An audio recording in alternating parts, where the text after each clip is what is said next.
Good morning, everyone, and welcome to Lecture 8 of Emma.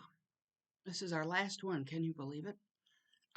We've put a lot of work into this novel, so I want to start with a few things, some background and some information from other from critics.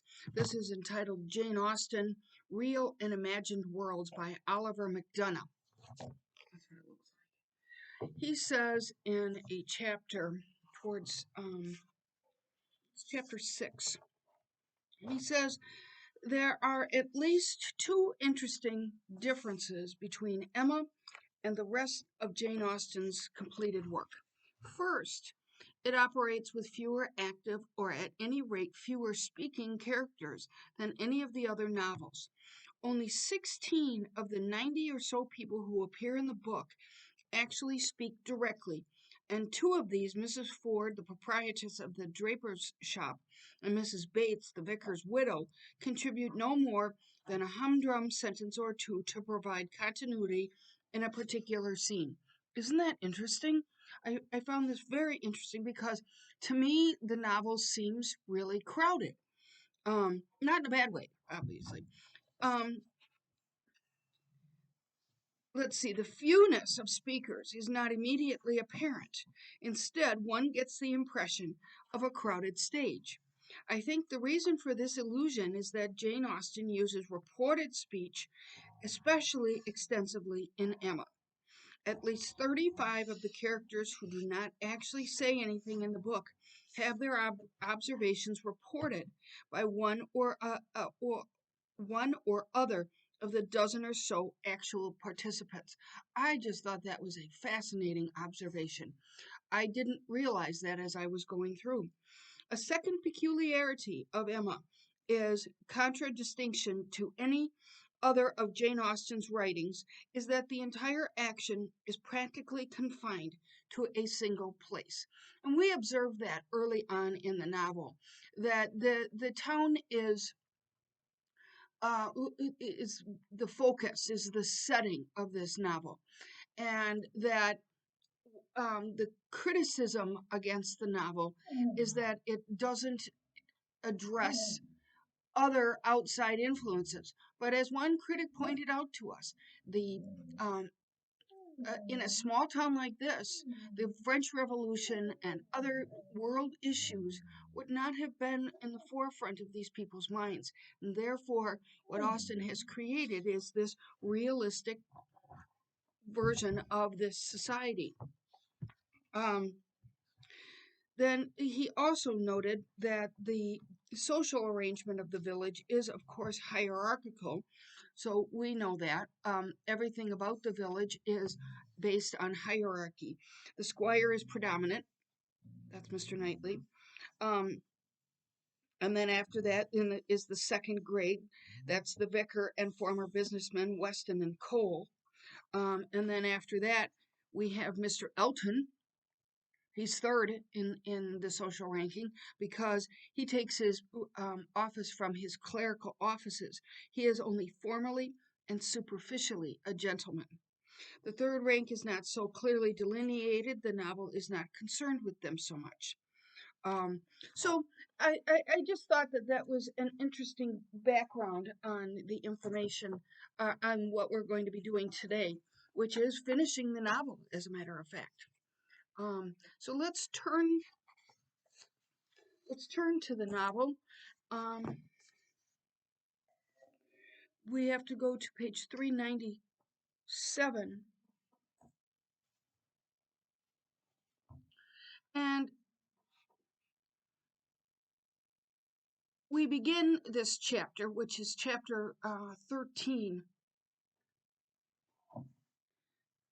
Some of these chapters started to drive me crazy because I was starting to lose track of which chapter I was in. But anyway, we begin with the weather continued much the same all the following morning, and the same loneliness and the same melancholy seemed to reign at Hartfield. But in the afternoon it cleared. The wind changed into softer quarter. The clouds were carried off, and the sun appeared. It was summer again.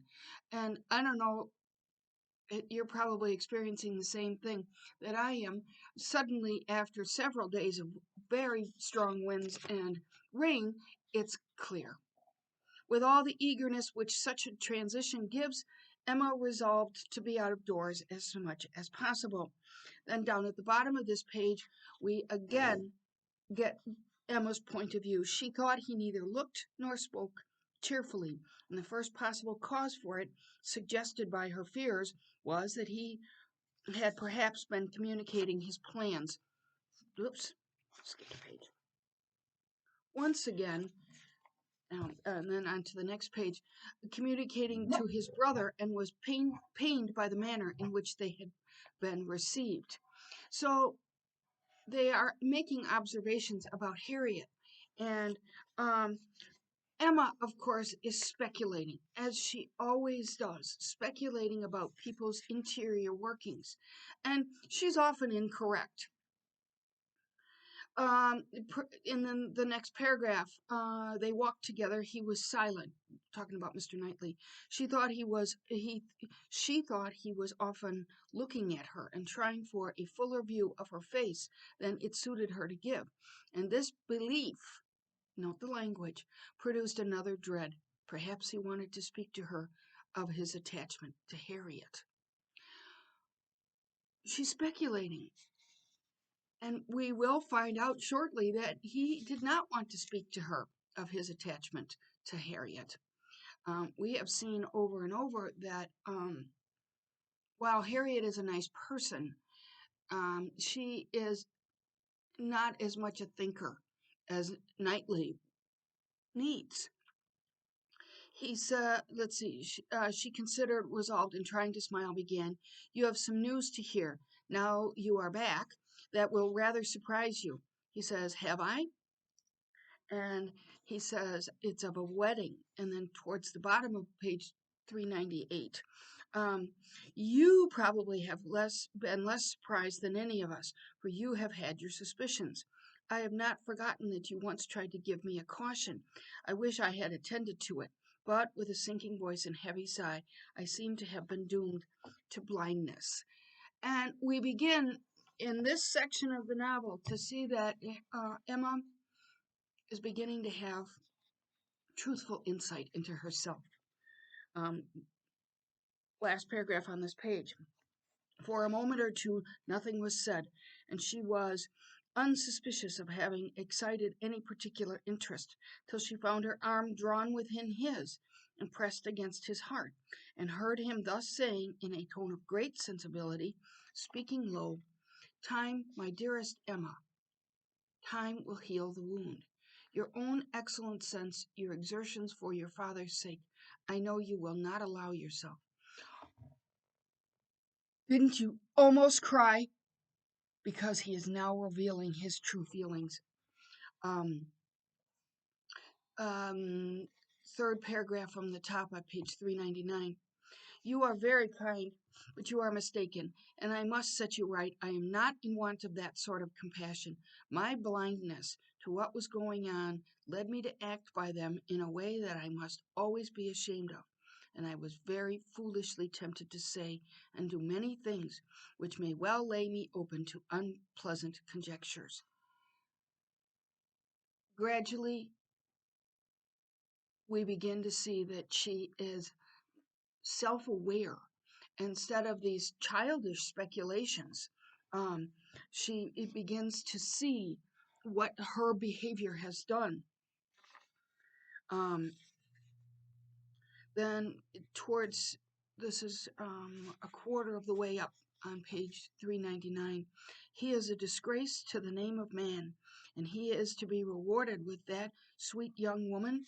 Jane, Jane, you will be a miserable creature." What are they talking about? And then we go on to the next page, 400.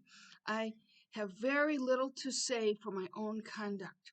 I was tempted by his attentions and allowed myself to appear pleased." An old story, probably. They're talking about Frank. And she is saying, remember that we've seen this gradually unfolding, that Frank is not worthy, and that she allowed herself to be tempted by his attentions. Remember when they were at Box Hill, and then at the end of this bigger paragraph on 400, he never wished to attach me. It was merely a blind to conceal his real situation with another. It was his object to blind all about him, and no one, I am sure, could be more effectually blinded than myself, except that I was not blinded. That is, that it was my good fortune that, in short, I was somehow or other safe from him. And she appears to have been behaving badly. Um, Remember, we've seen this repeatedly in the novel, that when someone shows attention to someone else, it's perhaps because that person is marriageable. And in a situation where there are very few eligible marriageable potentials, for her to show that kind of attention to Frank was ill-advised, shall we say. And down at the bottom of page 400, I have never had a high opinion of Frank Churchill. I can suppose, however, that I may have underrated him. My acquaintance with him has been but trifling, and even if I had not underrated him hitherto, he may yet turn out well. With such a woman, he has a chance. In other words, and we're going to see this unfolding, that um, with the right um, marriage, one might be counterbalanced by the attributes of the person that he or she has attached himself. We're going to see this repeatedly. Um, I have, let's see. Um,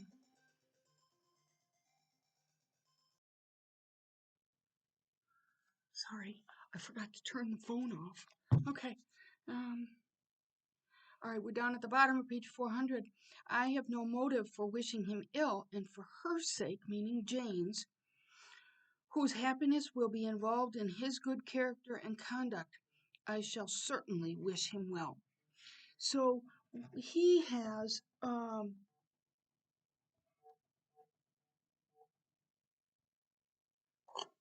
sorry, I cannot get this phone to turn off. Okay, at the top of page 401, he is a most fortunate man.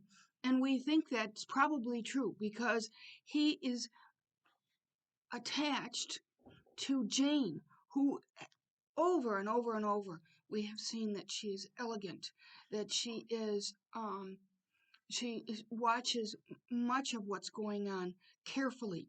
Um, so early in life, at 23, a period when, if a man chooses a wife, he generally chooses ill, and yet he thinks that perhaps this will do Frank some good because Jane is such a good person. Next, in the same paragraph, Frank Churchill is indeed the favorite of fortune. Everything turns out for his good. And a few lines later, and had he and all his family sought round the world for a perfect wife for him, they would not, they could not have found her superior. His aunt is in the way, his aunt dies, and he has only to speak. Um, his friends are eager to promote his happiness. He has used everybody ill, and they are all delighted to forgive him. He is a fortunate man indeed. So Frank has come out of this whole little charade about being secretly married to Jane, um, and he's come out of it well. The circumstances, he hid this, as you probably have figured out. He hid the engagement because um, Jane doesn't have a fortune, and the aunt, who has now died, would not have approved. And Frank, therefore, once the aunt has died, goes to the uncle, and the uncle just kind of plods along. Yes, sure, go ahead, it's fine. Top of page 402. At the Emma says, "Oh, then don't speak it. Don't speak it," she eagerly cried. "Take a little time. Consider.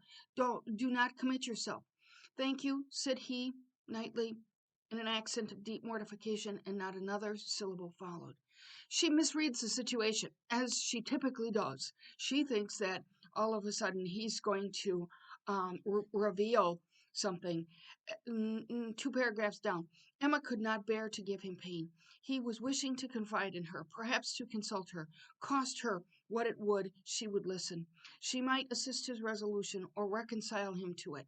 She thinks that he's going to reveal that he's in love with Harriet. But we know that Harriet is not a good match for him. Down at the bottom of page 402. Tell me then, I have I no chance of ever succeeding? He stopped in his earnestness to look the question, and the expression of his eyes overpowered her. My dear Emma, said he, for dearest you will always be, whatever the event of this hour's conversation, my dearest, most beloved Emma, tell me at once. Say no if it is to be said. She could really say nothing. You are silent, he cried with great animation. Absolutely silent. At present, I ask no more. What do you think he's up to? Top of page 403. If I loved you less, I might be able to talk about it more. But you know what I am. You hear nothing but truth from me, says Knightley. And then a few lines later, God knows I have been a very indifferent lover, but you understand me. Yes, you see, you understand my feelings and will return them if you can. At present, I ask only once to hear your voice. And then in the next page, again, Emma misreads this, as she frequently does. Next paragraph. When he spoke, Emma's mind was most busy, and with all the wonderful velocity of thought, had been able, and yet without losing a word, to catch and comprehend the exact truth of the whole. To see that Harriet's hopes had been entirely groundless, a mistake, a delusion, as complete a delusion as any of her own, and that Harriet was nothing, that she was everything to herself, that what she had been saying relative to Harriet had all been taken as language of her own feelings. Yeah. And that her agitation, her doubts, her reluctance, her discouragement had been all deceived as discouragement from herself. So early on, we talked about the education, the revealing of Emma. And here we're beginning to strip away some of her delusion.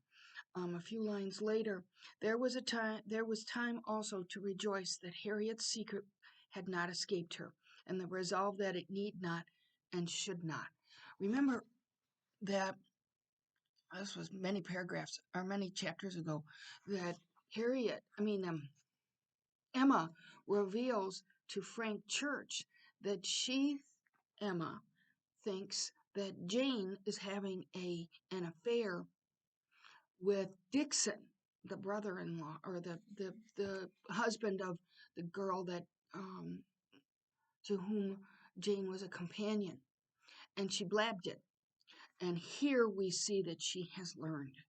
She has not blabbed what she thought, what she thought was that Knightley loved Harriet, but Knightley doesn't love Harriet. At the bottom of page 403, she had led her friend astray, and it would be a reproach to her forever. But her judgment was as strong as her feelings. She had led Harriet down the wrong path. Boy, she's done that a lot. Next page, 404. She had begun by refusing to hear him, and then first complete paragraph. Seldom, very seldom, does complete truth belong to any human disclosure. Isn't that interesting? Seldom can it happen that something is not a little disguised or a little mistaken. I tell that to my college students. I tell them that you can try to be unbiased, but you are never unbiased. You can't be.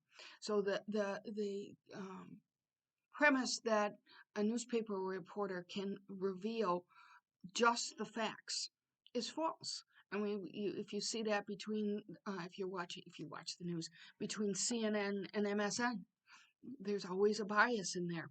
And I think this truth from Austin is quite clear. Next paragraph. The rest had been the work of the moment, the immediate effect of what he heard on his feelings, the delightful assurance of her total indifference towards Frank Churchill, I always call him Frank Church, of her having a heart completely disengaged from him, had given birth to the hope that in time he might gain her affection himself. Oh, again, I'm just about brought to tears by this. Down at the bottom, the affection which he had been asking to be allowed to create if he could was already his. Oh, yes, and we know that. We know that they had had a kind of friendship that was different from the other friendships in the book. At the top of 405, her change was equal. This 1/2 hour had given to each the same precious certainty of being beloved, had cleared from each the same degree of ignorance, jealousy, and distrust. On his side, there had been a long-standing jealousy, as old as the arrival or even of the expectation of Frank Churchill. Knightley, this is Knightley's point of view. Um, so we get insight into him. And he had been jealous of Frank Churchill, which Emma had caused, really. She had been toying with Frank Churchill, thinking that she could manipulate him. Here's the reference. The Box Hill party had decided him on going away. He would save himself from witnessing again such permitted, encouraged attentions. Remember, that's how people in this very narrow society determined who was eligible. Down at the bottom of this paragraph on page 405. Then, with the gladness which must have felt, nay, which he did not scruple to feel, having never believed Frank Churchill to be at all deserving Emma, was there so much fond solicitude, so much keen anxiety for her, that he could stay no longer. Remember, he left. He had ridden home through the rain and had walked up directly after dinner to see how this sweetest and best of all creatures, faultless in spite of all of her faults, bore the discovery. Your note tells you that may have come from a poem, but where is that? In that note is the third use of the word odious in this novel. Isn't that funny? We don't even use that word anymore, and it's one of my very favorites. The end paragraph, she was his own Emma, by hand and word, when they returned into the house, and if he could have thought of Frank Churchill then, he might have deemed him a very good sort of fellow. they're in such good moods because they have finally revealed to each other that they care about each other. Next paragraph, or next chapter, 406. She was now in an exquisite flutter of happiness, and such happiness, moreover, as she believed must still be greater when the flutter should have passed away. Oh my goodness. So the next 2 paragraphs later, poor Mr. Woodhouse little suspected what was plotting against him in the breast of that man whom he had so cordially welcomed, and so anxiously hoping might not have taken cold from his ride. They really fretted about getting wet outside and getting cold, and we see that many times. Of course, that was the current wisdom. But Mr. Woodhouse doesn't know what's happening. And at the top of page 407, her father and Harriet, she could not be alone without feeling the full weight of their separate claims, and how to guard the comfort of both to the utmost was the question. So Emma understands now the damage she has done to Harriet, but she also recognizes fully her commitment to her father, and it's not selfish. It had been selfish all along, and now it is not. It is a selflessness in her caring about those two people. She has to care for her father because he is a uniquely weak and selfish creature. Whereas Harriet got led into many of Emma's schemes by Emma.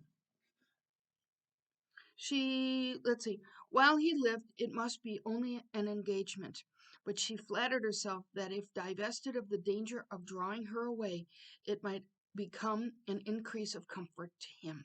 How to do her best by Harriet was of more difficult decision.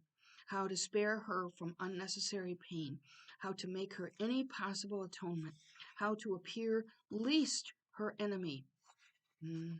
Of these subjects, her perplexity and distress were very great, and her mind had to pass again and again through every bitter reproach and sorrowful regret that ever surrounded it. She now has that insight. Um, she had been toying with Emma, so she sends, no, she'd been toying with Harriet, and so she knows that the two of them now have their friendship is breaking down. And so she tries to do something good by Harriet and sends Harriet to Isabella, her sister, in London. At any rate, it would be proof of attention and kindness in herself, from whom everything was due, a separation of the present, and averting of the evil day when they must be together again. So she understands that they need to get a little distance because she's hurt Harriet again. Next page. Um, Page 408. She opened the packet. There's a packet that's come from Mrs. Weston. Um, and in that packet is this letter. She opened the packet. It was too surely so. A note from Mrs. Weston to herself ushered in the letter from Frank to Mrs. Weston. What is very interesting about this letter is, do you remember early on there was a number of notes from the narrator saying, valuing short and sweet letters. And if you look at this letter, I mean, we just look at it. The last time we saw these humongous paragraphs is when Ms. Bates talks too much. They go on and on and on, which is really the opposite of what Jane Austen values. So we get this very long letter from Frank to Mrs. Weston, his stepmother-in-law, in which he explains himself, why he felt the need to keep the engagement to Jane a secret. And underlying it, not only was the aunt not going to approve of Jane, but Frank didn't want to lose his inheritance. So nobody in this novel wants to lose an inheritance, but Frank just always seems a little bit conniving. Over on the top of page 409, you must consider me as having a secret which was to be kept at all hazards. A few lines later, I dared not address her openly. My difficulties in the then state of Enscombe, I forgot how to say that, must be too well known to require definition. In other words, everybody knew that the aunt was crabby and controlling. And then in the middle of the page, since this is all one giant paragraph, see me then under these circumstances arriving on my first visit to Randall's, and here I am conscious of wrong, for that visit might have been sooner paid. So now he's explaining why he didn't pay his respects to his father's new bride.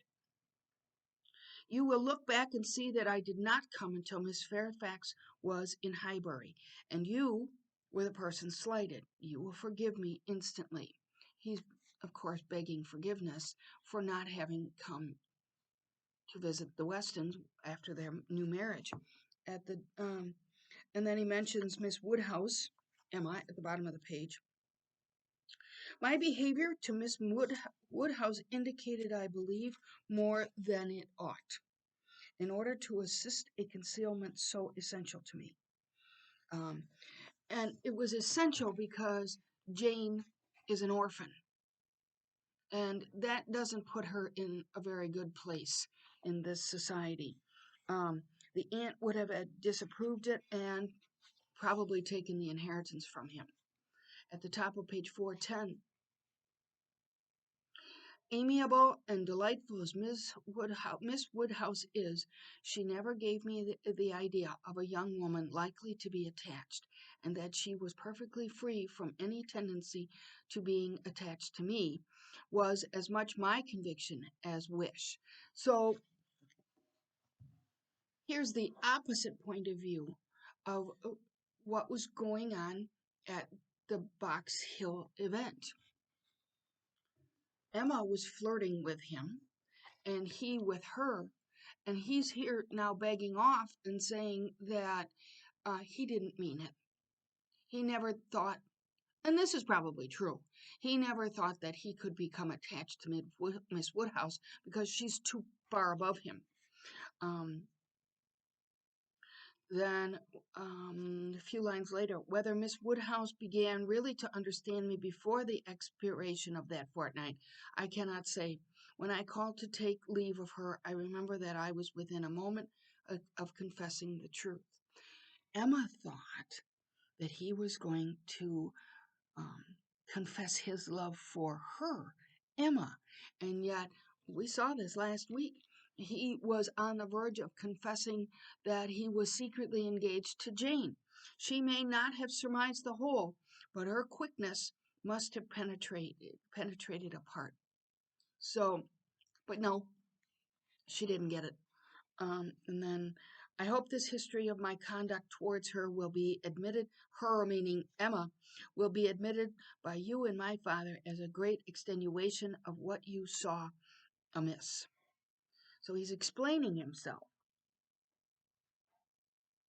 And he continues. Another big paragraph. He says then at the bottom of page 411, I behaved shamefully. And here I can admit that my manners to Miss W. in being unpleasant to Miss F. were highly blamable. She disapproved them, which ought to have been enough. My plea of concealing the truth did not think sufficient. She was displeased. I thought unreasonably so. I thought her, on 1,000 occasions, unsuccessfully scrupulous and cautious. I thought her even cold. Do you remember? Do you remember that? Jane remained aloof. Now, suddenly, we're seeing why. She could not let the mask down because she knew the secret. Well, they have a secret engagement. Then at the top of page 412. And this is starting to unravel or unfold. That's better. What's unfolding is that Jane had taken this position as a governess, pushed by Mrs. Elton. He says, we quarreled. Do you remember the morning spent at Donwell? There, every little dissatisfaction that had occurred before came to a crisis. I was late. I met her walking home by herself and wanted to walk with her, but she would not suffer it. So remember that she has maintained her decorum and won't even walk with him because that would have been inappropriate. While I, to blind the world to our engagement, was behaving 1 hour with objectionable particularity to another woman. To Emma! Was she to be consenting the next to a proposal which might have made every previous caution useless? Remember a couple of weeks ago, I said that this is like a detective story. I've seen that a number of times in articles, that suddenly in these last chapters, all of the little clues that Austen was giving us were starting to be explained. A few lines later, when provoked by such conduct on my side, such shameful, insolent neglect of her, of Jane, and such apparent devotion to Miss W, as it would have been impossible for any woman of sense to endure. There's the explanation for suddenly why Jane has taken this position. At the bottom of page 412, Jane, indeed, you will observe that I have not yet indulged myself in calling her by that name, even to you.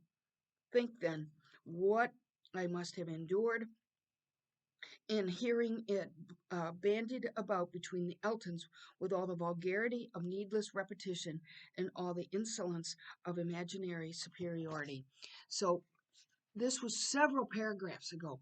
He was pretty horrified when Mrs. Elton was referring to Jane as Jane rather than Miss Fairfax, which would have been much more appropriate. But we see over and over Mrs. Elton takes advantage of people's names and uses them inappropriately. Um, so at the top of page 413, she felt the engagement to be a source of repentance and misery to each. She dissolved it. That's she meaning Jane. This this secret engagement, she has had enough. She's watching her fiance, Frank, flirt with Miss W, figuring that Miss W, Emma, would never engage herself to Frank. And so he was hiding behind it. It was so sneaky. It makes you really dislike Frank, doesn't it? At the bottom of page 413. What was to be done? One thing only. I must speak to my uncle. Without his sanction, I could not hope to be listened to again. I spoke. Circumstances were in my favor. The late event that had softened away his pride, and he was, earlier than I could have anticipated, wholly reconciled and complying, and could say at last, poor man, with a deep sigh, that he wished I might find as much happiness in the marriage state as he had done. No, it makes you kind of wonder, was the uncle really happy with the missus? This is the aunt who everybody knows is kind of crabby and a bully. But remember, again, she had married well. She wasn't from any riches, but she married her husband, Frank's uncle, and she had done well. At the top of page 414, no, do not pity me till I reached Highbury and saw how ill I had made her. Do not pity me till I saw her wan, sick looks. Remember that? Remember I said there's some kind of underlying tension here. And Jane was ill. She was so ill because she had given up this engagement that had cost her perhaps maybe her dignity. And she, we think, probably loves him. And we had Knightley saying a few pages back that she could bring out the good in Frank. And then a great deal of very reasonable, very just displeasure I had to persuade away. But it is done. We are reconciled, dearer, much dearer than ever. Okay, so this is unfolded. But I do want you to notice that the length that he goes. It's 6 pages. I don't know about you, but when I was reading this again, I thought, what the heck? When's he going to stop? Well, he finally does. So in the next chapter, um, we get insight into Mr. K, Mr. Knightley, and Frank. Middle of this first paragraph, she never stopped till she had gone through the whole, and though it was impossible not to feel that he had been wrong, yet he had been less wrong than she had supposed, and he had suffered, and was very sorry, and he was so grateful to Mrs. Weston, and so much in love with Miss Fairfax. So We get insight into Frank in that letter. And perhaps you are suspicious of him, um, but he does explain it away pretty nicely. Um, Next page at the top, oh no, at the bottom of page 416. He said, "This is Mr. Knightley. Very bad, though it might have been worse. Playing a most dangerous game. Too much indebted to the event for his acquittal. No judge of his own manners by you. Always deceived, in fact, by his own wishes, and regardless of little besides his own convenience." That's Knightley's point of view of Frank. And Knightley is usually pretty right on. And so he gets that Frank was manipulating the entire, I mean, he doesn't forget. He conveys that Frank was manipulating the situation. Um, Fancying you to have fathomed his secret, natural enough, his own mind full of intrigue, that he should subject it to it in others. Mystery, finesse, how they pervert the understanding. My Emma does not everything serve to prove more and more the beauty of truth and sincerity in all our dealings with each other. And you are thinking to yourself, uh, let's hope Emma has learned that lesson. Um, and she has. Middle of page 417. You, I perfectly agree with you, was then his remark. You did behave very shamefully. You never wrote a truer line. Because she says above that she has behaved shamefully. And having gone through what immediately followed of the basis of their disagreement and his persisting to act in direct opposition to Jane Fairfax's sense of right, he made a fuller pause to say, "This is very bad. He was induced, he has induced her to place herself for his sake in a situation of extreme difficulty and uneasiness, and it should have been his first object to prevent her from suffering unnecessarily." Yeah, um, and that's a shame, isn't it? Because poor Jane seems to be really true to herself, true to the manners that she was brought um, to trust, to believe. At the end of this paragraph, we must look at her one fault and remember that she had done a wrong thing in consenting to the engagement, to bear that she should have been in such a state of punishment. And it all goes back to that Box Hill event. When remember the narrator kept telling us everybody's a little out of sorts. um, Emma knew that he was now getting to the Box Hill party and grew uncomfortable. Her own behavior had been so very improper. She was deeply ashamed. Next page. Um, Page 418. Say nothing, my dear Emma, while you oblige me to read, not even of Mrs. Elton. Only one page more. I shall soon have done. What a letter the man writes. Right. Um, Next page. And he takes him to task for this, he meaning Knightley, takes him to task for thousands and tens of thousands, happier than I deserve. Um, Knightley takes him to task for the superlatives, and there's a lot in that letter.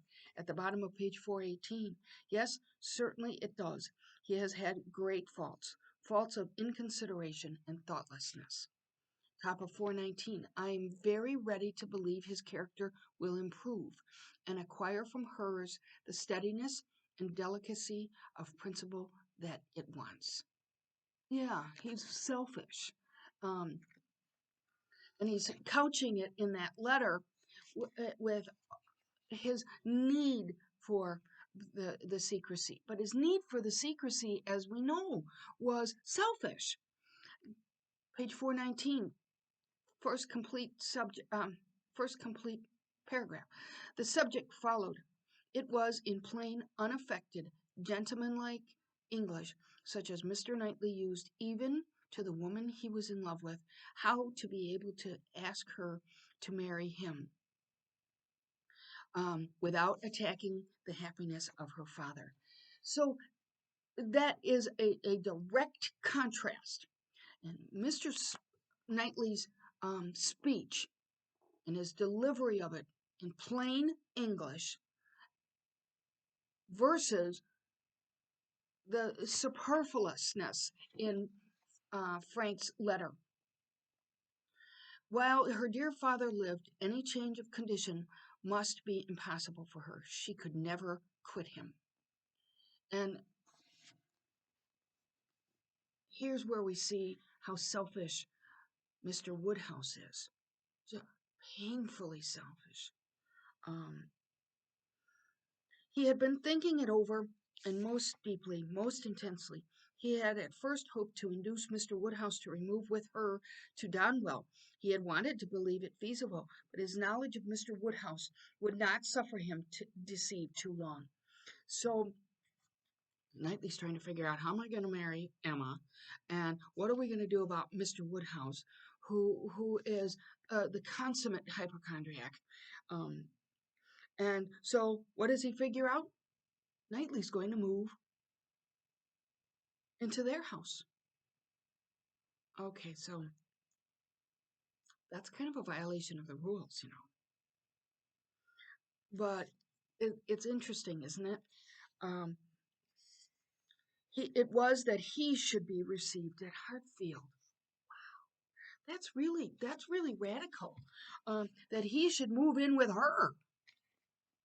Down at the bottom of page 419, she felt that in quitting Donwell, he must be sacrificing a great deal of independence of hours and habits, that in living constantly with her father and in no house of his own, that should be much, very much to be borne with.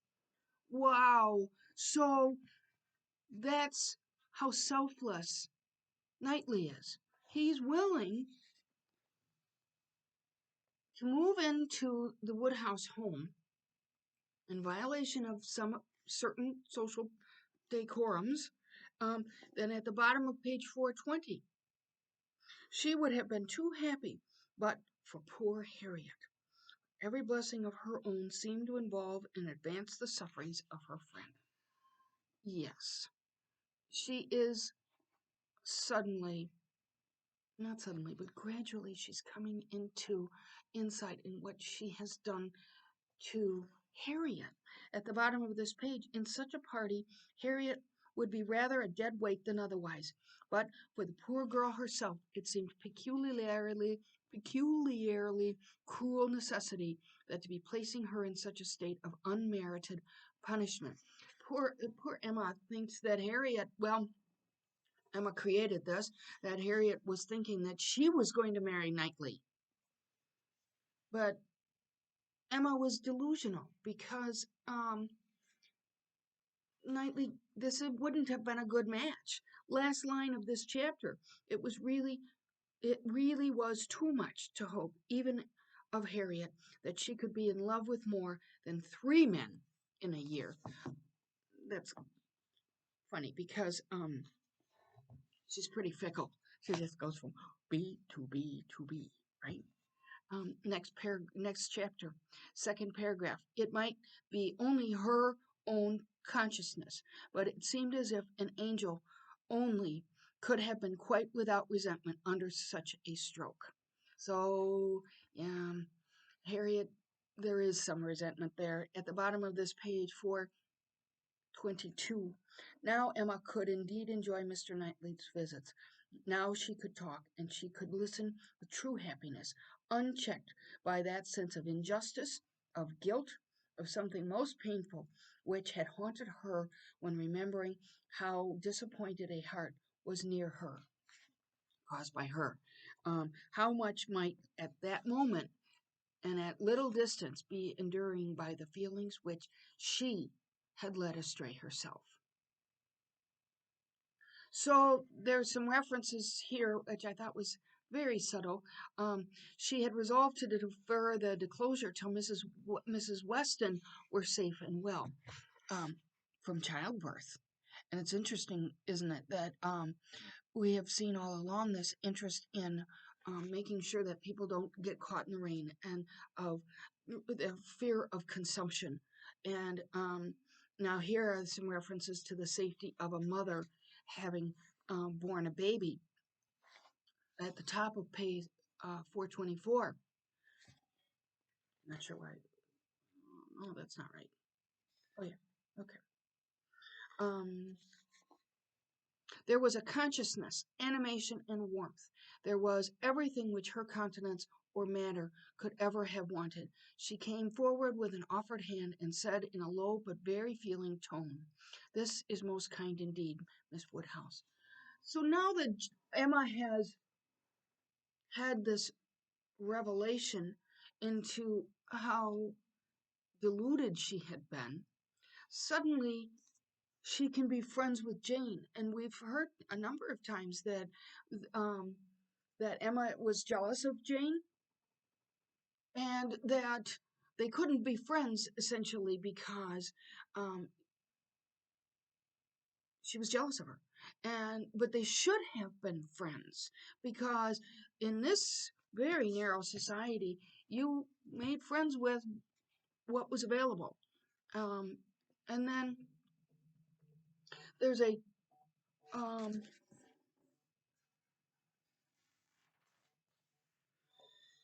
a few lines at the top of page 425. For when a lady's in the case, you know all other things give place. All right, that took me a bit to figure out, but this is from a poem, and essentially it's a fable. It's from a fable. Um, by John Gay. It turns out to be from the John Gay fable, The Hare and Many Friends, which is a poem also mentioned by Jane Austen in Northanger Abbey. We are told that Catherine Morland learned this fable as quickly as any girl in England, suggesting that it was often given to children to memorize. And the fable it concerns a hare, like a rabbit, who thinks she has made real friends simply by being civil and inoffensive to everyone. She seems to be the Sir William Lucas of. Oh, no, we don't. She finds out she is wrong one day when she is pursued by hounds and seeks help from her friends. She is first turned down by her friend the horse, and then seeks help from the bull. In other words, um, when Frank, or when a lady's in the case, for when Frank's got her by the engagement, you know all other things give place. And that's in fact exactly what happened. Um, Jane behaved well, socially correct, um, but that's because they had this secret engagement, which was really to Frank's advantage. Um, Remember, this is on page 425. And again, on Emma's merely turning her head to look at Mrs. Bates's knitting, she added in a half whisper, "I mention no names, you will observe. Oh no, cautious as a minister of state, I managed it extremely well." Emma could not doubt. It was a palpable display, repeated on every possible occasion. So, yes, Jane was really backed into a corner. Um, she had the secret engagement. We suspect that she really does love Frank, and Frank essentially had her by the throat. And there were no friends for poor Jane. Um, let's see. I have scarce had the pleasure of seeing you, Miss Woodhouse, she shortly afterwards began, since the party to Box Hill. Very pleasant party, but yet I think there was something wanting. Things did not seem, that is, there seemed a little cloud upon the spirits. Yes, yes, there was some underlying tension in that event as well. So it appeared to me, at least, but I might be mistaken. No, you were not mistaken. Um, at the bottom of page 416, last line of that second or that complete paragraph and putting up her hand to screen her words from Emma. A congratulatory visit, you know. Oh, yes, quite indispensable. What's going on here is that Mrs. Elton keeps dropping hints um, about knowing more about the arrangement between Frank and Jane, but everybody else knows about it. But Mrs. Elton is trying to be um, an insider. She's just despicable. Over on page 427. Not that I presume to insinuate, however, that some people may not think you perfection already, but hush, not a word if you please. Again, another little hint. Um, she's these hints are about being possessing the inside knowledge. Top of 428.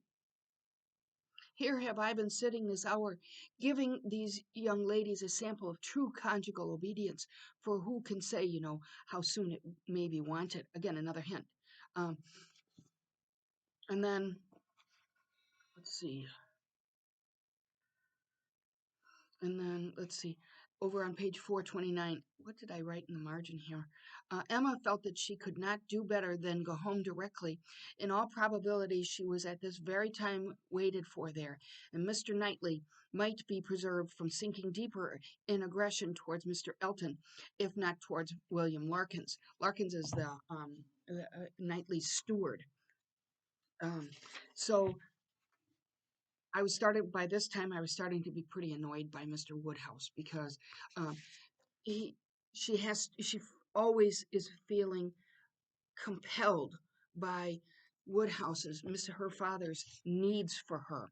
At the bottom of 429, indeed, Miss Woodhouse, speaking more collectively, with the consciousness which I have of misconduct, very great misconduct, it is particularly consoling to me to know that those of my friends whose good opinion is most worth preserving are not disgusted to such a degree as to, I have not for a time that I could wish to say. I long to make apologies, excuses, to urge something for myself. I feel it is so very due. Yeah. Next paragraph. You owe me no apologies, and everybody to whom you might be supposed to owe them is so perfectly satisfied, so delighted even. So people are willing to overlook the fact that they had this secret engagement, um, probably because they think the match is good. You are so very kind, but I know what my manners were to you, so cold and artificial. I had always a part to act. It was a life of deceit. I know that I must have disgusted you. Poor Jane! She knew that she was deceiving everybody and that she was kind of aloof. And that's why part of why they couldn't be friends. Next chapter. Um, in the first paragraph, we get, let's see, it would be a great comfort to Mr. Weston as he grew older, and even Mr. Weston might be growing older 10 years hence, to have friends enlivened by the sports and the nonsense, the freaks and fancies of a child ever banished from home. And Mrs. Weston, no one could doubt that a daughter would be most to her, and it would be quite a pity that anyone who so well knew how to teach should not have their powers in exercise again. So, Mr. Weston is actually an interesting fellow. He doesn't really make good judgments about people throughout. He likes everybody. He's Mr. Positive. But he shows us in this paragraph that his concern is for his wife. That's a really good example of a marriage that's working. Um, let's see. Over on the top of page 432. How far do I have to get? I have to step it up a little bit. Um, Emma laughed and replied, "But I had the assistance of all your endeavors to counteract the indulgence of other people. I doubt whether my own sense would have corrected me without it." She's saying that to Mr. Knightley, that he did warn her, and she didn't pay any attention. Nature gave you understanding, Miss Taylor gave you principles. Yes. Miss Taylor, Mrs. Weston, um, was a good governess. Well, she was pretty indulgent, I'm just going to say. The good was all to myself by making you an object of the tenderest affection to me. And then he reveals, is that right here? Yeah, have been in love with you ever since you were 13 at least. He's 14 years older than she is. So he had to bide his time. Um, over on the top of page 433. Um, oh, there's just more examples of Mrs. Elton disrespecting people by not using their formal names. We don't do that so much anymore, but abuses that. At the end of the first big paragraph on page 433, the pain of being obliged to practice concealment towards him was very little inferior to the pain of having made Harriet unhappy. Mm-hmm. Yep. And then over the next page, page 434, um, John enters like a brother into my happiness, continued Mr. Knightley, but he is no complimenter. We've seen that. He's kind of a curmudgeon. Um, I lost my place. And though I well know him to have, likewise, a most brotherly affection for you, he is so far from making flourishes that any other young woman might think him rather cool in her place, in her praise.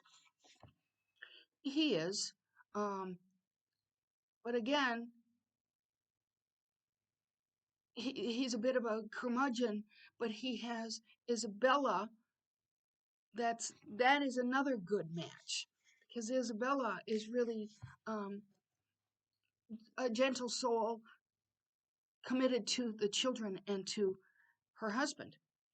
At the bottom of page 434, I wish I may not sink into poor Emma with him at once. Yeah.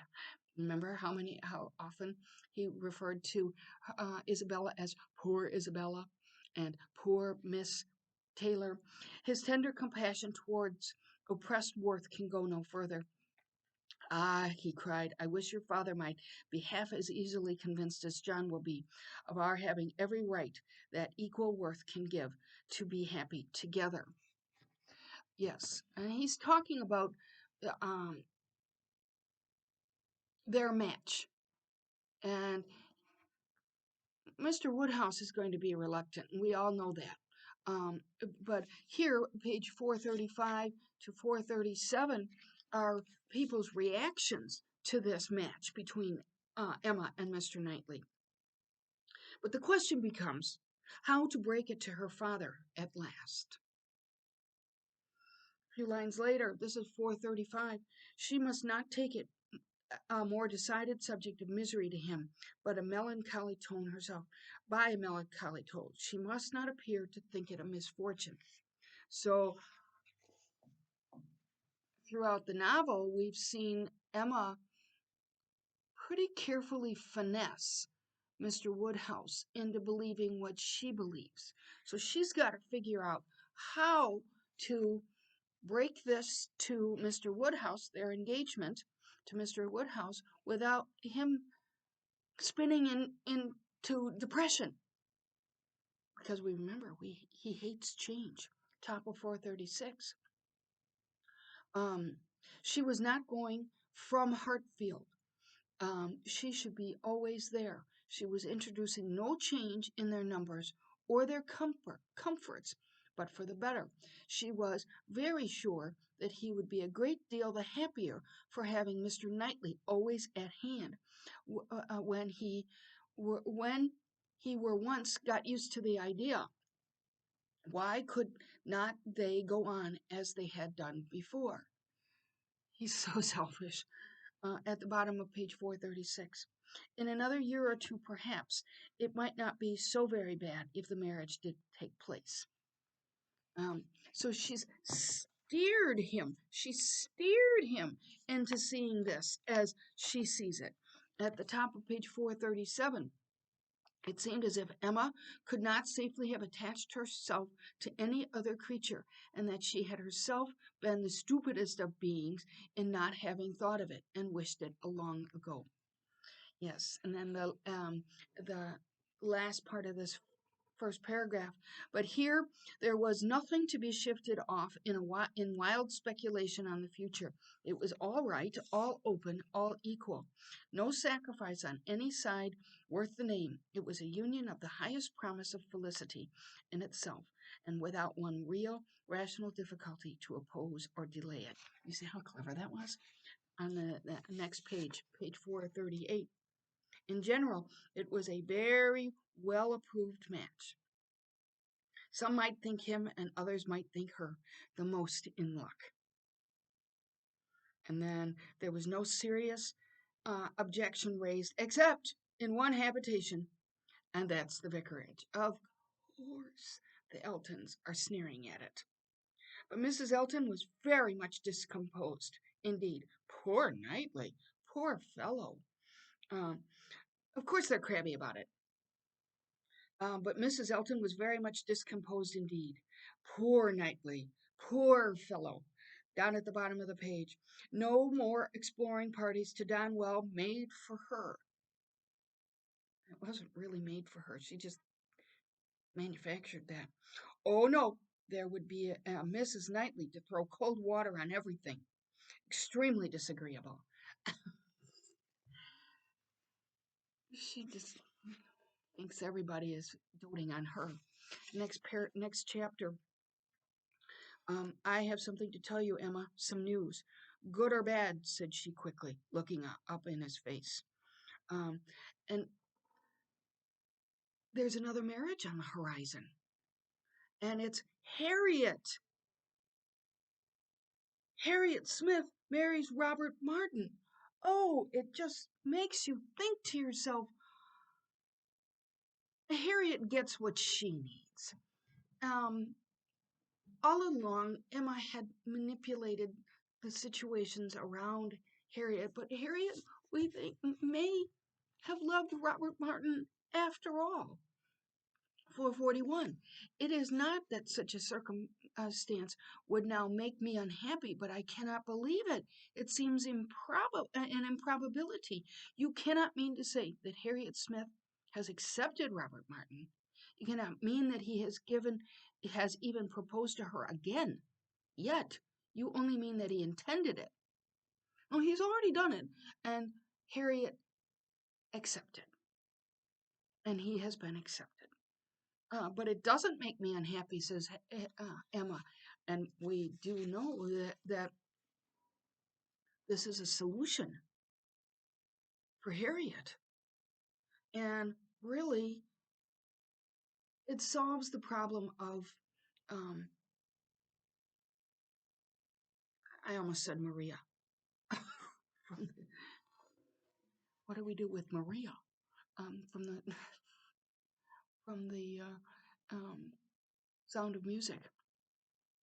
Next, middle of the first page or paragraph on page 442, she will give you all the minute particulars which only woman's language can make interesting. I put an exclamation point in the margin.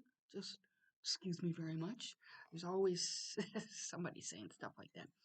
Next paragraph. To speak, she was sure would be to betray a most unreasonable degree of happiness. Oh, Harriet, she gets what she needs too. His good sense and good principles would delight you. As far as the man is concerned, you could not wish your friend in better hands. His rank in society I would alter if I could.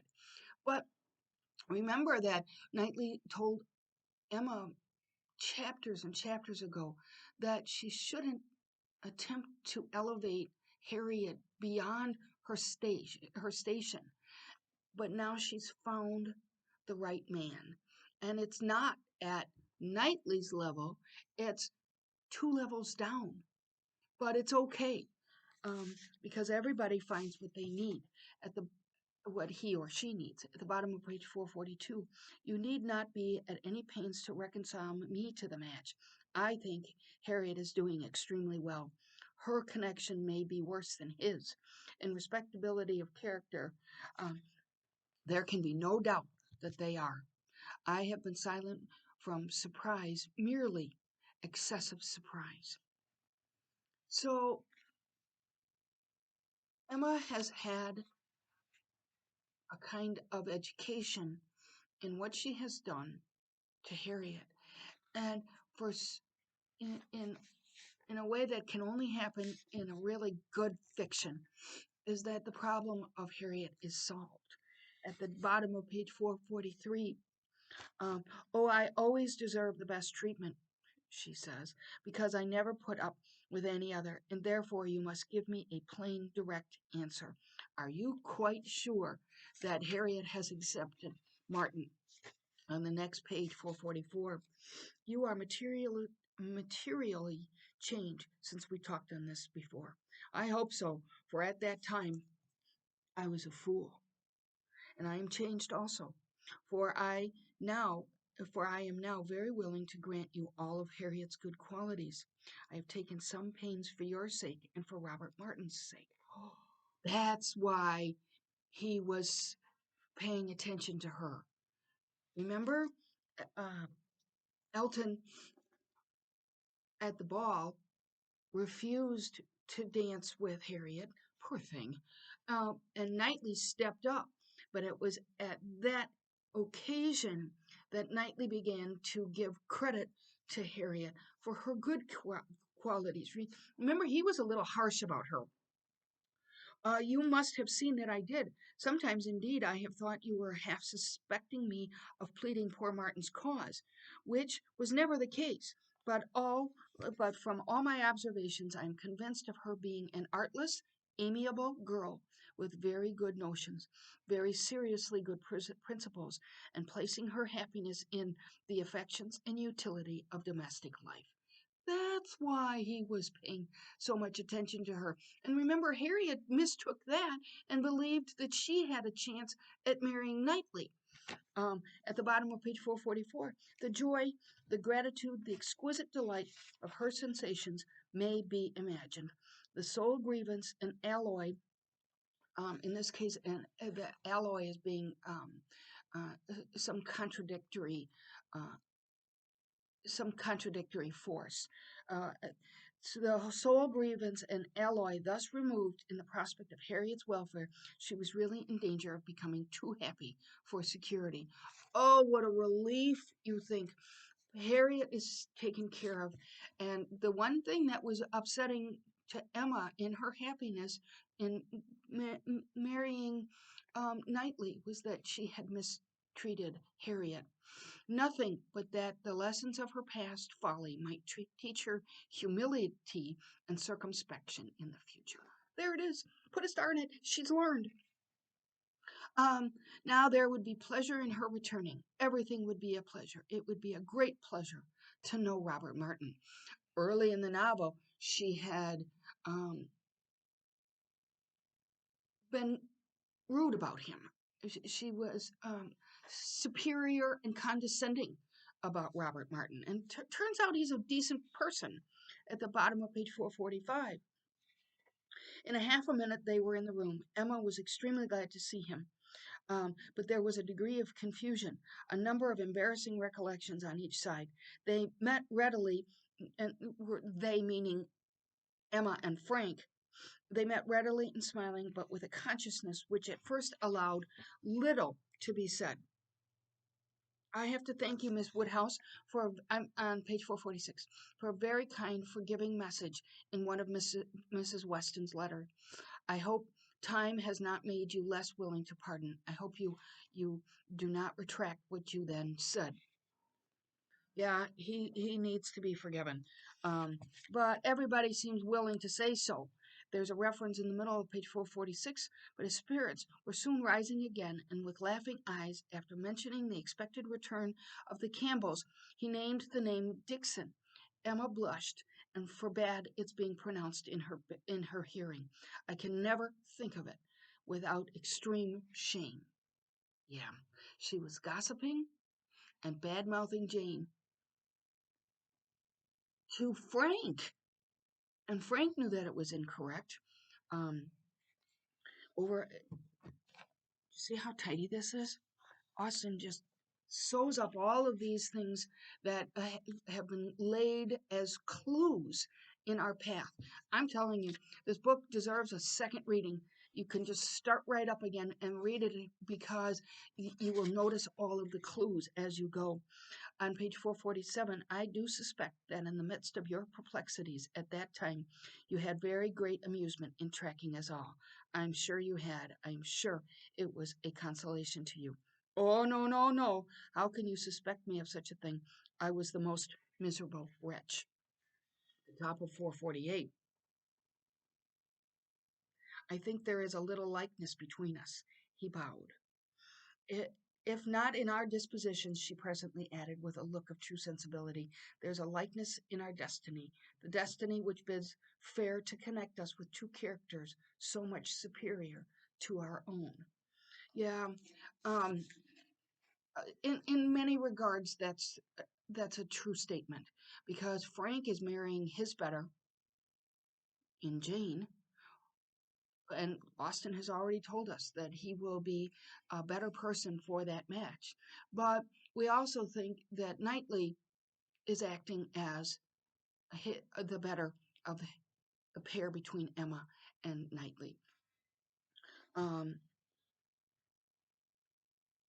then let's see. At the end of this chapter, Frank Church. Um, let's see. The happiness of this most happy day received in its completion in the animated contemplation of his worth, which this comparison produced. They are there's a comparison between Mr. Knightley and Frank. Frank doesn't measure up. He just doesn't. But it might be that he's immature. Knightley is 14 years older than Emma and Frank. Page 450. Page 450. Um, so Robert Martin has thoroughly supplanted Mr. Knightley in Harriet's estimation, but we suspect that all along she really felt something for for Robert Martin. Harriet was a little distressed and did look a little foolish at first, but having once owned that she had been presumptuous and silly, self-deceived, before her pain and confusion seemed to die away with the words and leave her without a care for the past and with the fullest exultation in the present and future. Harriet isn't as much a thinker as Emma is. She's a little plain of intellect, but we are by this time, I was thoroughly happy that she had hooked up with Mr. Martin. The fact was, as Emma could now acknowledge, that Harriet had always liked Robert Martin. Yes, and that his continuing to love her had been irresistible. Beyond this, it must ever be unintelligible to Emma. Harriet's parentage became known. She proved to be the daughter of a tradesman, rich enough to afford her the comfortable maintenance which had ever been hers, and decent enough to have always wished for concealment. Such was the blood of gentility which Emma had formerly been so ready to vouch for. Oh, golly! And so Harriet is worthy. At the end of the paragraph at the top of 451. The stain of illegitimacy, unbleached by nobility or wealth, would have been a stain indeed. So that's gone. She's not illegitimate. Um, or at least she has some small income. About a third of the way up from the bottom of page 451, the intimacy between her and Emma must sink. The friendship must change into a calmer sort of goodwill. Unfortunately, what ought to be and must be seemed already beginning, and in the most gradual, natural manner. So they drift apart, but that's appropriate. Um, Over on the next page, 452, um, The immediate month was the one fixed on, as far as they dared, by Emma and Mr. Knightley. So they are going to get married. Um, Next paragraph, though, when first sounded on the subject, he was so miserable that they were almost hopeless. That's Mr. Woodhouse was so miserable. He began to think it was to be, and that he could not prevent it. A very promising step of the mind on its way to resignation. Still, however, he was not happy. Nay, he appeared so much otherwise that his daughter's courage failed. She almost abandoned the whole prospect. Um, but then, and I saw this often referred to, Mrs. Weston's poultry house was robbed one night of all her turkeys, evidently by the ingenuity of man.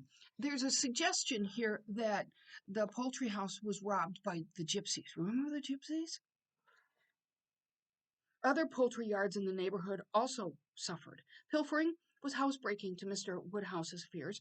He was very uneasy, but for the sense of his son-in-law's protection, would have been under wretched alarm every night of his life.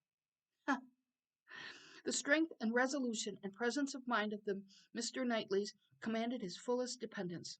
So, luckily, the turkey house got robbed because now Mr. Woodhouse is happy that Mr. Knightley is moving into his home. The result of this distress was that, with much more voluntary, cheerful consent than his daughter had ever presumed to hope for at the moment, she was able to fix her wedding date. Yay! As a result of the poultry house being robbed, and the last sentence of the novel. But in spite of these deficiencies, the wishes, the hopes, the confidence, the predictions of the small band of true friends who witnessed the ceremony were fully answered in the perfect happiness of the union. Well, it just almost makes you want to cry, doesn't it? Because everybody gets what they need. So, I have a few more things to tell you, and then we come to the end of our story. A great irony of the story being revealed mostly through Emma's perspective is that she believes herself to be cleverer than she is, going so far as to name Harriet Smith as her protege. As R.E. Hughes explains, the underlying theme of this novel is the education of Emma Woodhouse, and the recurrent irony is that Emma, who must become pupil, insists on acting as teacher. The name of this article is The Education as Social Currency in Jane Austen's Emma. Um, this is by Seth Kim of Blair Academy in New Jersey. He goes on, however, despite Emma's feelings of intellectual superiority to Harriet, Emma should not be perceived as being better educated than Harriet is. The incompleteness of Emma's education is established from the very first pages of the novel. Though she had been under the care of a governess, Mrs. Weston, for 16 years, Austen notes that Mrs. Weston had been less of a governess than a friend. Remember that? That was right in the first chapter. The mildness of her temper had hardly allowed her to impose restraint, and the shadow of authority being now long passed away. Emma's incomplete education not only makes her an inadequate mentor to Harriet, but also is the reason she must marry Mr. Knightley as opposed to Frank Churchill. Emma considers Mr. Knightley and Frank as potential husband candidates, chiefly because she views them to be the only available men whose social standing is equal to hers. However, Mr. Knightley describes Frank as boyish, indicating a lack of maturity. Emma also inadvertently realizes Frank's immaturity. She thinks of him as Frank instead of Mr. Churchill. There's that name thing again.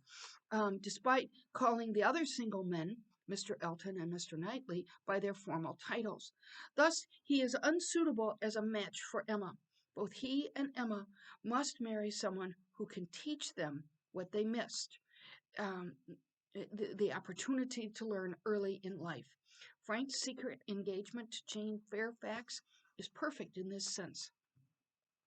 Jane had planned to work as a governess, if not for the eventual confirmation of their marriage, making it reasonable that she should be competent as teacher as well as wife to Frank. By similar logic, Emma also needs to marry someone who can be her teacher.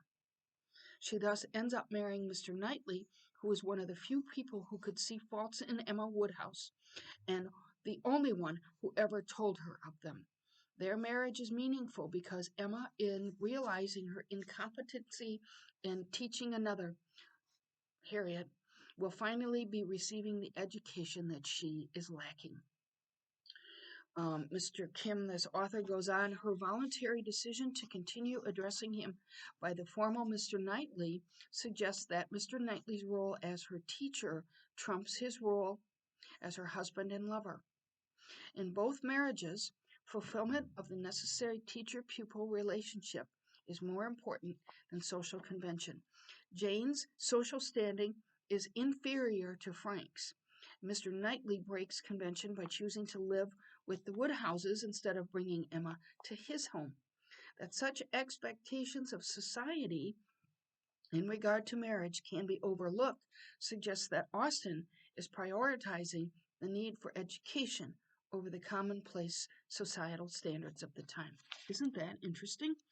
Um, the idea of marriage as a teacher-pupil relationship is also present in the marriages formed between supporting characters. The marriage of Mr. and Mrs. Weston is one such union. When Mr. Knightley states that Mrs. Weston is very fit for a wife, but not at all for a governess, the idea that her current role as wife contrasts with her former role as governess. She has assumed the role of pupil to her husband, who had received a good education and is thus capable of being her teacher. In addition, though Harriet may have received a better education than has Emma, it appears the quality of her education is in want. Mrs. Goddard's school is described as a place where a reasonable quantity of accomplishments were sold at a reasonable price. Remember that? That was early on when, because um, Harriet was one of Mrs. Goddard's boarders. Let's see. For Mr. and Mrs. Elton, the remaining marriage, let's see. Oh, Robert and Harriet. In this sense, Robert Martin is also a teacher. Remember that Knightley had very much respect for Robert Martin. And in this case, the marriage between Martin and Harriet, Martin becomes the teacher and Harriet the pupil. Another remaining marriage is Mr. and Mrs. Elton. This is notable as the only relationship in which the wife comes from a higher social class than that of the husband. However, as vicar, Mr. Elton has completed at least the minimum education of the church, which makes him better educated than Mrs. Elton, whose manners had been formed in a bad school. So we see these characters at the end of the novel. All of the pieces that have been laid before us as clue in this detective novel are all tied up in appropriate marriages between pupil and teacher. However, I just have to throw this in because it's super interesting. If you've ever taken my classes before, you know that I don't really care for feminist criticism if it's to be called feminist criticism. Um, I think that it can often present a very biased point of view. And so I have an article here that was written by Kathleen Anderson. We've gotten information from her before, and it's entitled Fathers and Lovers, The Gender Dynamics of Relational Influence in Emma. And this takes a peculiar point of view, in my opinion. She says, a disturbing pattern exists in Austen's portrayal of romantic relationships in her novels, the significance of which is difficult to discern. A young woman of intelligent, creative mind, personal resourcefulness, and energy sets off on a heroine's adventure. By the end of her story, a man of superior wisdom and either superior age, income, or both has worn her into submission. Isn't that it's curious? She has lost a significant part of her former charm. Her dynamic self-assurance has been transformed into conventional, subservient wife, represented by a secondary female represented by secondary female characters in her story. What appears on the surface to be a Bildungsroman of a woman's growth and character development seem to be, at its core, an account of the gradual degeneration of her ego integrity. So we've seen that term Bildungsroman before. It's just a process of psychological and moral growth. And I add this because there is this element of feminist criticism, which laments that Emma marries Knightley. But I think that this author takes too strong a stance. I don't see that Emma has been worn into submission. The question becomes, why does Austen seem to kill her heroines verve in marriage? Why does she choose husbands for her heroines who are more like her fathers than lovers? Austen's association of love with paternity is no more prevalent than in Emma. The overwhelming assertion of the novel's introduction is that a heroine needs a man to rein her in and create boundaries to her will and desire. I'm not sure that that is an accurate definition of what really happens here. I think Emma is educated. She does learn. We see her coming to these conclusions herself without first marrying Knightley. He did warn her, but she didn't pay any attention. Emma requires mastering because from early youth she has assumed the role of mistress and exercised the independent will of a male adult. The narrator announces the heroine's danger on the first page. The real evils, indeed, of Emma's situation were the power of having rather too much on her own and a disposition to think a little too well of herself. That is straight from Austen, the narrator. Um, and we see her making errors of judgment and manipulating the circumstances around Harriet.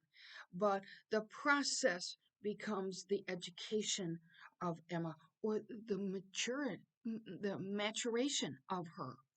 The novel's suspense generates from the concern evoked by the problem of Emma's too great liberty and self love. And I think that's probably true. But her development is in her independence. I just threw this in because there is quite a lot of feminist criticism around the novels of Austen. When is this written? 2000. So, so it's a 20-year-old article. I think it um, reflects on some of what Emma learns, but Emma learns it in partly in being reflected off of Harriet. Mr. Knightley represents everything that Mr. Woodhouse lacks, including physical and mental strength, action, social savvy, and assertiveness. And I think that's really true. Thus, he seems a more suitable father figure and role model for Emma than her biological father. And there's some truth to that. Meanwhile, Knightley appoints himself the traditional fatherly role of teacher and mentor. He instinctively longs to mold and control his protege and rationalizes this impulse as a generous desire to improve his beloved little Emma's character. I do think that this gives us some insight into the sophistication of this story. Um, we can read it this way, but I think it isn't quite as one-sided as this author makes it. Significantly, Emma's relationship with Harriet manifests a similar dynamic in which Emma assumes the same role toward Harriet that Knightley had assumed towards herself. She considers herself superior to her beloved protege, whom she strives to direct and influence. And that, yes, I agree with that. But is this really an example of um, Austen killing off characters and their independence? I I, I think that's a narrow reading, um, and yes, there's some truth to it, but there's the development of her character, especially in the last 10 chapters of the novel, become insight into herself, which allow her then to see the relationship between her and Knightley as valid and worth pursuing. That's all that I have for you. Um, there's so much more in the criticism than I was able to get to in this 8 weeks. As I think I said early on in the class, there is so much criticism available because the novel is so sophisticated. And you can see that it was acting as a detective story, and Austen laid clues for us, which we could then, which were then tied up at the end.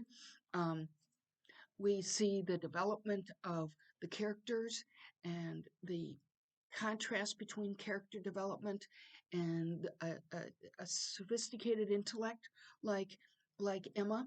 And yes, she's flawed, but she has to be flawed. She has to be flawed in order to develop, and so she does. Um, you should see. I have so much material here. I have not gotten to everything. Um, just because there's so much. Um, so with that, we can we can end. And I hope to see you in January or February. I forget when we usually start. And hope that you have enjoyed this. I always tell people that when people ask me what's your favorite novel, it's always the one that I'm teaching. But this one is really something else, isn't it? I've just so much enjoyed this. So um, have a good rest of your week. I probably won't see many of you until after the holidays. Can you believe it? Thanksgiving is coming. Oh my gosh. So um, have a good holiday season, and I will see you next time.